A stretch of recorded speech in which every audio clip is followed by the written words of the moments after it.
কথা বলতো ভারত, তখন সবসময় ইনক্লুসিভ নির্বাচনের কথাটা বলতো। এবারে আসলে নির্বাচনের জন্য শুভকামনা জানিয়ে দিল ভারত। বাস্তবতার সম্মুখীন হচ্ছে যে হ্যাঁ, আওয়ামী লীগ যেমন সত্য, বিএনপিও তেমন সত্য।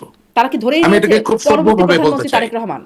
হাদির যে সেন্টিমেন্টটা, যেটা পুঁজি করে এসে রাজনীতি করতে, অর্থাৎ ভারত বিরোধী যে একটা, এটা ভারতের যারা নেতা তারা অনেক বেশি প্রজ্ঞাবান। তাহলে কি এরকম যে ভারত আসলে এখন একরকম মানে পোল্টি দিচ্ছে? বেগম খালেদা জিয়ার মৃত্যুর পরে জানাজা দেখে বুঝে গেছে যে আর কোনো সম্ভাবনা এই নাই। পোল্টিটা কি আওয়ামী লীগও দিল কিনা? মানে যখন দেখছি যে বেগম জিয়ার মৃত্যুর পরে যে শোক বার্তা, বেগম খালেদা জিয়াকে আমরা জেলে রেখেছি, বেগম খালেদা জিয়াকে আমরা বাড়ি থেকে বের করেছি, কি লাভ হয়েছে বলেন?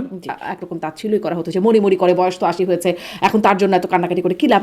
যখন 1.5 কোটি 2 কোটি লোক জানাজায় উপস্থিত হয়, তার মানে হচ্ছে আপনার ওই আইনসম্মত কর্মকাণ্ডকে তারা সমর্থন করে না। একটা গাড়িতে আগুন দিতে কি 300 লোক লাগে? আপনি 300 লোক দিয়ে মামলা করছেন কেন? আজকে এখন আপনার নামে 300 লোক দিয়ে মামলা হচ্ছে। কিন্তু স্যার, উনি কি বঙ্গবন্ধুকে ভালোবেসে মগে ছবিটা দিতে চাচ্ছেন, নাকি উনি বুঝতে পারছেন যে এই প্রস্তাব দিলে উনি ব্যবসাটা পাবেনি? আমাদের শিক্ষামন্ত্রী ছিল যে জীবনে বিশ্ববিদ্যালয়ে পড়ে নাই, বিশ্ববিদ্যালয়ের ভিতর দিয়ে হাঁটে নাই, প্রথম শিক্ষামন্ত্রী, 12টা বাজাইয়া দিছে। তখন ওটা যদি বুঝতাম না, সরি ফিল করেন? এবং ইয়েস, আমি ক্যামেরা যখন চালু হয়েছে বলতে পারি নাই। ক্যামেরা যখন চালু হয়েছে তখন কেন, মানে তখন কেন তারেক রহমানকে উন্মাদ বলতে হয়?